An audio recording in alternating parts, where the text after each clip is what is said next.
Our first speaker is Professor Joan Austin, who I'm pretty sure has travelled further than anybody else to be here today. She's the Distinguished Professor Emerita at the Indiana School of Nursing in Indianapolis, US.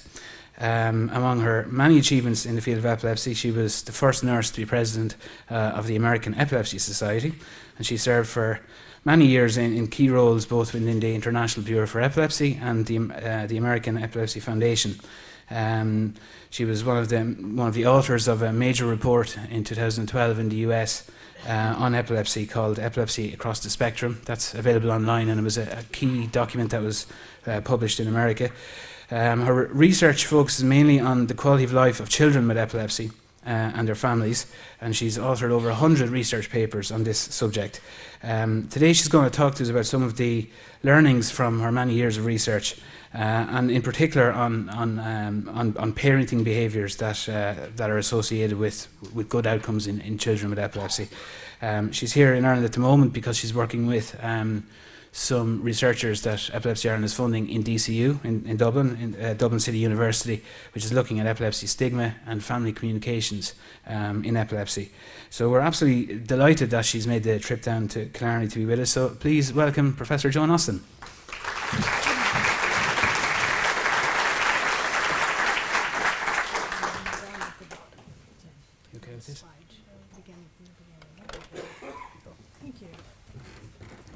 Can you hear me okay? Well, thank you for that nice introduction. I'm very, very happy to be here. My husband and I have actually been here for the last 2 weeks, and we have thoroughly enjoyed learning about the history of your country and also viewing the natural beauty here in Ireland. I'm especially pleased to be here today to be able to talk about epilepsy in the family. Although I've done research on children with epilepsy and their parents for a number of years, I want you to know that I too have a personal experience with epilepsy. Today I'm going to be talking a bit about our personal experience. My daughter, Janet, who's now all grown up, and she now has children of her own, had epilepsy during childhood. Today she has a PhD in biostatistics, and she's an associate professor at the Wake Forest University School of Medicine in the US. This morning, I'm going to begin by talking about some of our research findings from interviews with children beginning at the time of the first recognized seizure. At the time we studied this population, we really wanted to know, what is it that children need to know? What are they worried about? What kind of things might be helpful to them? So that will be what I talk about first. And then a number of years ago, my daughter and I were asked to collaborate on a chapter. She was a young adult, and they said to her, "We want you to reflect back on what it was like to grow up with epilepsy." And they wanted me to reflect back on what it was like to be a parent of a child with epilepsy. So I'm going to read from some of those remembrances in the second part of my presentation. I'm then going to go back to the research on what parents say that they need at the beginning of a seizure condition in a child. And then I'm going to end with some of the findings from our research on family environments and parenting behaviors, because the focus of my research has been on child mental health. And we looked at what are the key characteristics of families and what parenting behaviors are associated with the best mental health in children with epilepsy. So I'm going to begin with the children. A very common response for children, and I studied children around the age of 8 to 11. Interviewed them very early. What is it? They said, why did it have to happen to me? So what is the cause for the seizures? How did I get them? They also tried to identify a specific cause in their own life. Is it because of stress? I had a growth spurt. I started my periods early. Or my mother is an alcoholic. They also were trying to understand the nature of seizures. Why do I jerk? How bad will I shake the next time? What happens in the seizure when you have it? What happens in the brain when you have a seizure? When will the next seizure be? This was a major source of how am I going to know when I'm going to have a next seizure? Will it be soon?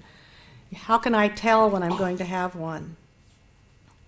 This was especially in children who did not lose consciousness, would ask a number of the questions. We also found that they had many fears. They were afraid I might die. I might bite my tongue off. My teeth will pop out. I'm afraid I'll fall and break my neck. I'm afraid to go to sleep at night. I'm afraid to be alone. We had many parents who said the children who had the seizure at school, for the very first seizure, they didn't want to go back to school, that it was very hard to convince them that they needed to go back to school, that being at school was not the cause of their seizure. They had worries. They worried about the future. Will I grow up to be normal? Will I become mentally ill? Now, we were actually interested in mental health, but it was a surprise to us that they actually were concerned about becoming mentally ill. Will I keep getting sicker? I worry about being different. I feel crazy.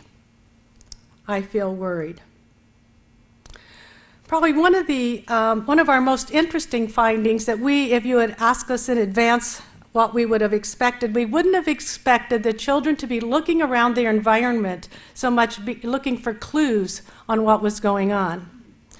We had one child in particular who was a cheerleader, and she had come to the general neurology clinic. In the US, you don't go to an epilepsy, you go to a neurology clinic, and there's lots of children in the waiting room. They're very large waiting rooms. And she had observed some children who were in wheelchairs, and she thought, these children are in wheelchairs, so I'm going to become in a wheelchair.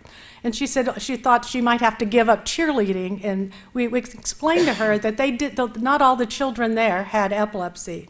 So when we got the comments about other kids in the waiting room look very bad, will I become like them? This is some of the things they were concerned about. Or no one will tell me what the tests are for, or how they went. How does the medicine work? The shots used to bother me. I used to scream, but now I do not cry. They weren't getting any shots. We couldn't figure out what they were talking about. They were talking about blood draws. Some of them were just for getting routine blood work, but they were also then later on would get blood draws for their anticonvulsant levels. They also were concerned about the responses of others. It bothers me that people are going to make fun of me. Or everyone acts like it's so serious. I feel guilty because I'm worrying my mom. And I don't want to have a seizure in front of my friends. We asked them in particular, what are the things they do to feel better? I talk to a friend. I try to be calm. I try to get busy with something. I pretend I don't have them. And I remember that people love me anyway. Things that they told themselves to feel better, and something that we heard was a really strong recurring theme, is my doctor knows how to treat my seizures. That confidence in getting good treatment is very important to families. Everything will be okay. I know it's not my fault. I try not to be mad about it, and I try not to think about it. We specifically asked the children, were there any positive effects or events from having the seizure? They said, well, I get to get out of school. I get to go to the doctor. I get to go out to eat. My friends brought me presents. My parents take better care of me. And my brothers are nice to me. We had a number of children who said no, there was nothing positive about it. We also did have children tell us that they particularly enjoyed seeing the nurses, and so we found that interesting because we were all nurses doing the interviews. I now want to shift to my daughter's reflections. Now, she was 6 when she developed seizures. And so she reflects on 5 different areas, and she's reflecting back as a very young adult. She talks about being scared, trying to regain control, having side effects, being confused, and being normal. She starts off, I was scared during my seizures. I worried that I might die. Now, she had seizures on one side of her body. They happened at night when I was alone in my room. I think the worst part of having seizures was the lack of control that I experienced. I would be awakened in sleep by seizures, and then I would just have to watch as my whole left side jerked uncontrollably. I would yell for my parents, and they would come into my room, but there was nothing that they could do. There were times when I felt like I couldn't breathe during my seizures, which just further emphasized how out of control I felt. I remember trying to regain control of my life. I tried to figure out what caused the seizures. One day when I was watching TV, it was interrupted by an announcement about people who had unknowingly been poisoned. I don't remember the details, but I do remember that it ended with one of the consequences of poisoning was seizures. And I hadn't quite grasped the concept of cause and effect, and I came to the conclusion I had been poisoned. And so because my seizures always happened in bed, I looked for poison on my pillow. I also, because my seizures always started in my left hand, I thought there was poison on my hand, so I began obsessively washing my hands. I remember that, going, oh my goodness, she's washing her hands all the time. So she said, of course, I didn't know that seizures were not caused from poisoning, but in my 6-year-old mind, I was trying to gain control of the situation by getting rid of the seizures. Having side effects. My seizures were treated with phenobarbital, which had a lot of side effects. As a child, I didn't really understand what side effects meant. The phenobarbital made me feel like I was living in a fog. But I didn't realize that I felt that way because of the medicine. I thought it was just me. I was always the last one at school to finish an exam. I remember the first time until I went off the medication. And I remember the first time when I was off the medication that I took an exam and I was the first one done, and I was convinced I must have skipped a couple of pages. I had seizures right when I started school, and I had always assumed that I was just slow. Being confused. This I did not know about till we wrote the chapter. I remember being confused about going to the neurologist. Even when I was 16 and had been seeing one for years, he still didn't seem like a real doctor to me. We would go into his office, and my mom and I would sit in chairs in front of his desk and discuss treatment. I thought of a doctor as someone in a white coat who took your temperature, thumped on your knees, and listened to your chest, not a guy who wore a sport coat and a bow tie and sat behind a desk and asked you questions. Being normal. I don't know many people who would say they had a normal childhood. Although we tend to think of childhood as a carefree time, many children have to cope with chronic illnesses such as epilepsy, asthma, and allergies. Others cope with cancer and serious illnesses, and still others deal with psychological issues associated with divorce or child abuse. But even children who manage to escape all of that are teased by other children for one reason or another. But fortunately, children can grow up, or can be extremely brave and resilient when dealing with these problems, and they do grow up to be normal adults. I now want to shift to some parent responses, and I'm going to begin with my own reflections on what I wrote about the experience with my daughter. And I talk about learning about epilepsy, helping my child deal with epilepsy, and coming to terms with having a child with epilepsy. As parents, we want our children to grow up to be independent, kind, loving, well-educated, and competent. And parenting a healthy child can be a challenge under ideal circumstances. But when a child develops epilepsy, it adds a whole new layer of difficulty to parenting. Seizures are disruptive, especially at the beginning. Janet's seizures, I can tell you, were unexpected, unwelcome, and a threat to our hopes and our dreams for her. I can remember being in the doctor's office as I heard the words abnormal EEG, and a convulsant, epilepsy, Somehow, my past nursing education and experience did not prepare me to cope with being in the doctor's office as a parent. I could hear the talking, and I didn't really know that it was registering. In a way, I was getting hope because my worst fear is that she probably had a malignant brain tumor, where it was saying, no, we do not think it's a brain tumor. But I was afraid to accept it, but I did begin to nudge the fear aside. But I still worried, how would her life be affected? It took days for the full effect of the diagnosis to sink in. I worried, would she be able to live a normal life? Would the seizures and the medication, how would they affect her brain? Would it affect her learning? Would she be able to live up to her potential? I knew I had to get over my fears if I was going to be the parent she needed to help deal with this experience. And when I interacted with her, I felt like that I was being very calm. But I could tell that she was worried, and some of it was the washing of her hands. But the things were most difficult for my daughter and my husband at the beginning. As I look back on that experience, I was simultaneously juggling 3 major parenting tasks. First, I was trying to learn as much as I could about epilepsy and handling future seizures so I could take good care of her. Second, I was trying to help her deal with having seizures and the side effects of medication.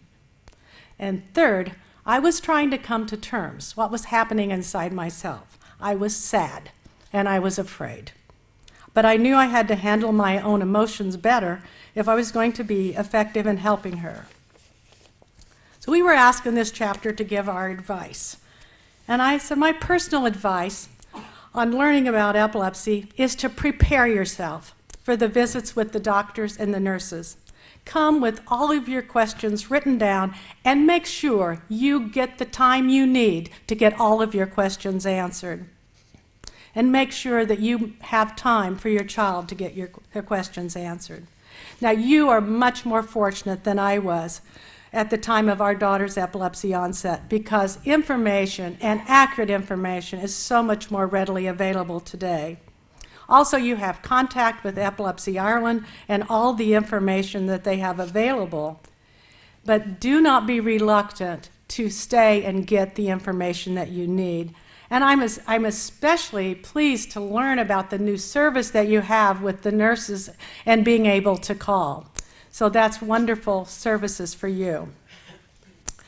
Now, helping your child deal with epilepsy. Now, our introduction to epilepsy was very stressful for the entire family. My daughter had 3 seizures back to back that lasted for 30 minutes. So we started off with status epilepticus. We were driving to the hospital in the dark, to the emergency room, knowing that we were going to meet our pediatrician there. She ended with, had her 3rd seizure on the way in, so she seized all the way there, and she seized at the hospital. And so we ended up staying in the hospital.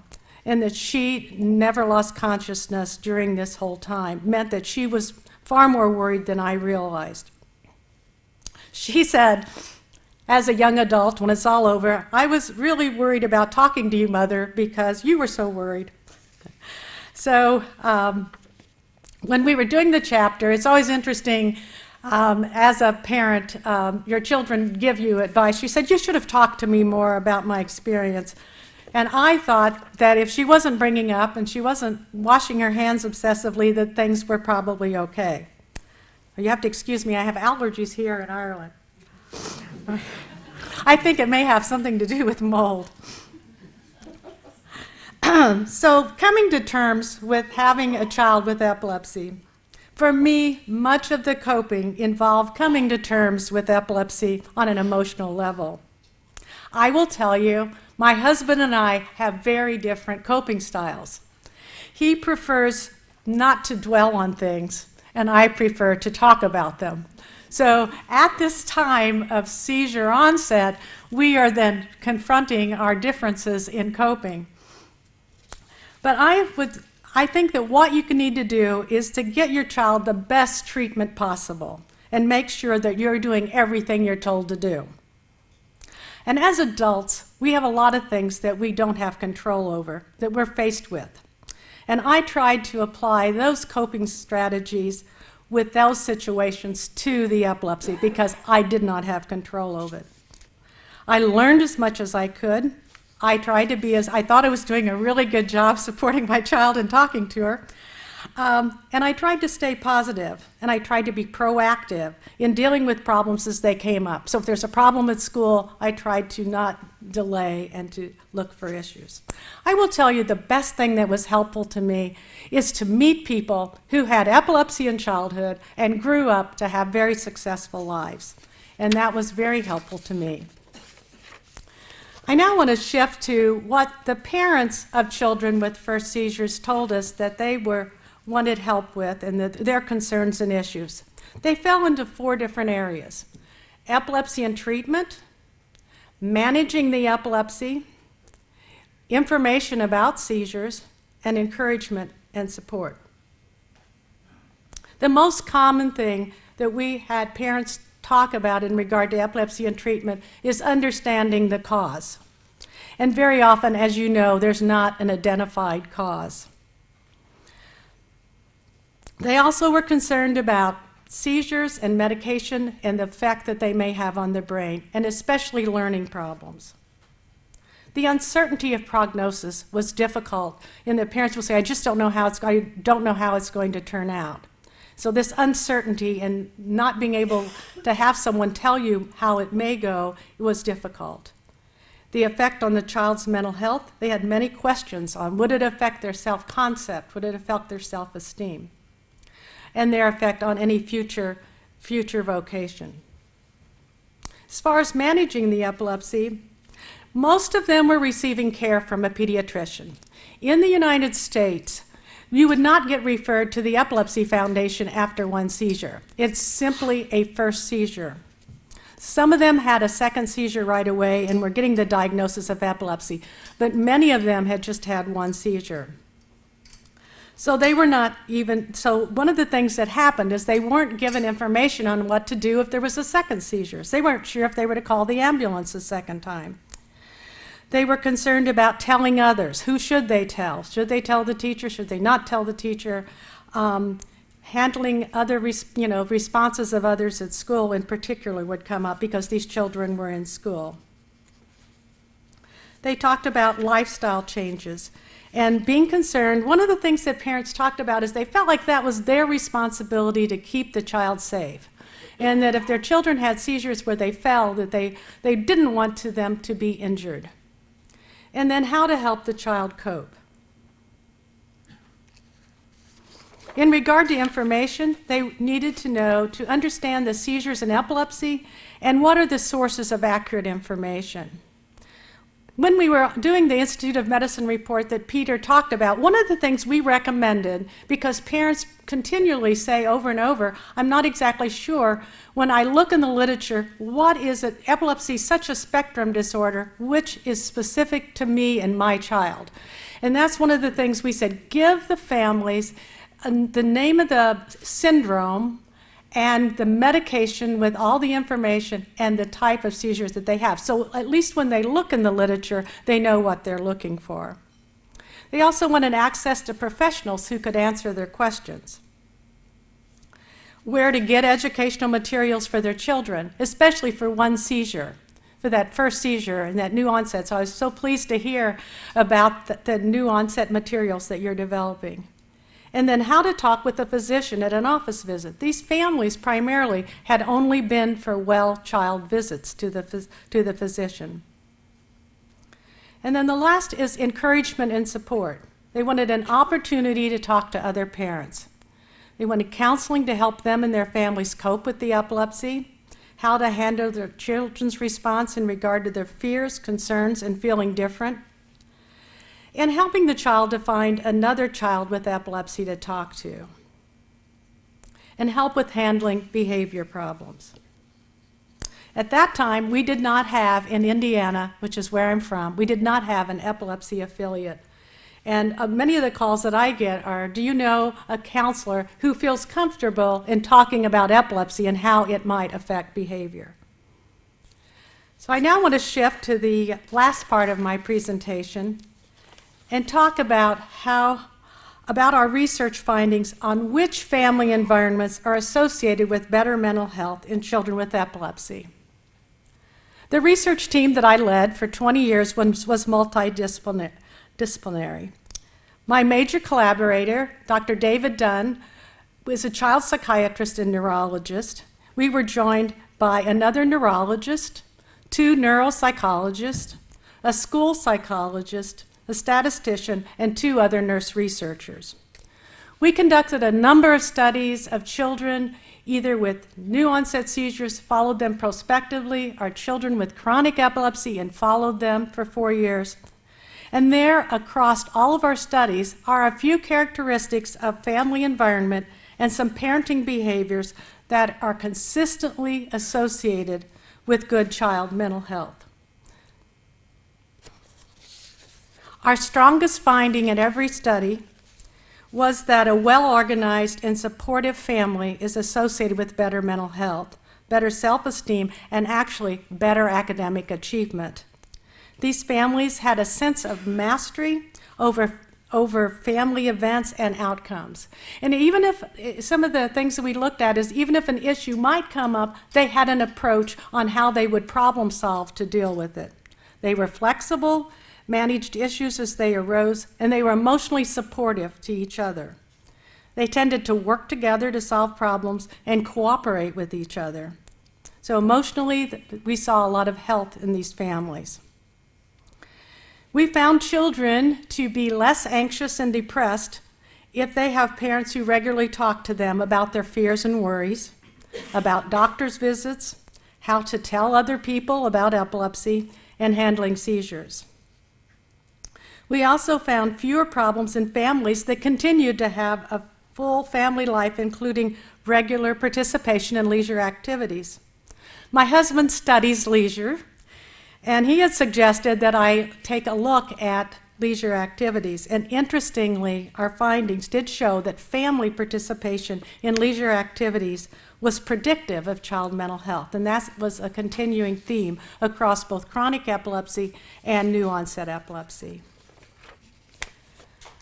Our findings in regard to parenting behaviors showed that parents who provided emotional support to their children and helped them come up with coping strategies. So it would be parents who talked with the children about how they felt about things, how they might deal with something in the future. We found that children with chronic epilepsy, that it reduced depression and anxiety. But we also found in our new onset study, if they were doing this from the beginning, those children were less likely to be depressed.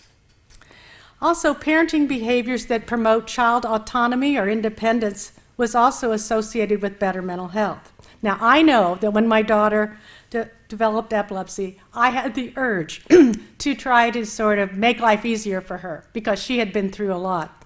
But it was a temporary urge because I knew it was giving her the message that she was a fragile flower. And I think it's common for parents, you want to keep them safe, you want to keep them unharmed, and it's really hard to say, you need to be independent, you need to just go ahead and go to that, even though you're worried. Because on a long-term basis, they do become overprotected and less independent. And our research showed that that's not associated with good mental health. We also found that children do better when their parents feel confident in managing their behavior problems. So that means that if you feel like you can't manage their behavior, that is a good thing to seek counseling for right away so that you really feel like you know what to do when issues arise. And finally, we found that lower anxiety and worry in parents is associated with children doing better at school, especially if they have learning problems or they have intellectual deficits. Let me close with some final recollections from me and my daughter. My research has convinced me that one of the most important things parents can do is to develop an optimistic attitude about having a child with epilepsy. Personally, it was helpful for me to begin to focus on the positive things, the things that were going well, and not on the fact that I just didn't want her to have it. I would tell myself that I was getting the best possible care, that most children do well with epilepsy. They do grow up to do well.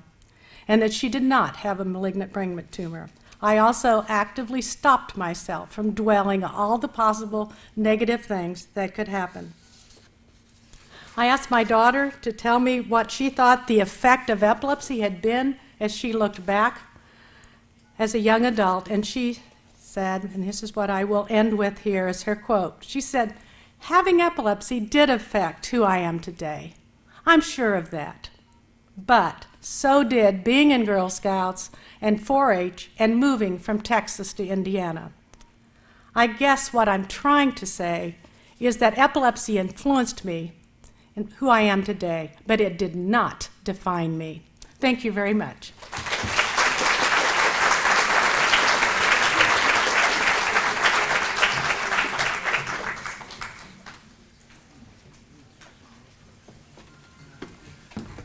Well, I think that was a perfect last slide. I want to thank Joan for fabulous insight, both from her research and from her own personal and family perspective into epilepsy and into how children experience it and children's perceptions of it. Some fantastic advice there, especially around mental health in children and the interventions that parents can put in place. As I said, a lot of this has been research-based, and it's come from years of observation. So I hope you found that particularly useful. So thanks very much, Professor Austin. We'll have some questions after lunch, obviously, for Joan, and we'll obviously come back to that.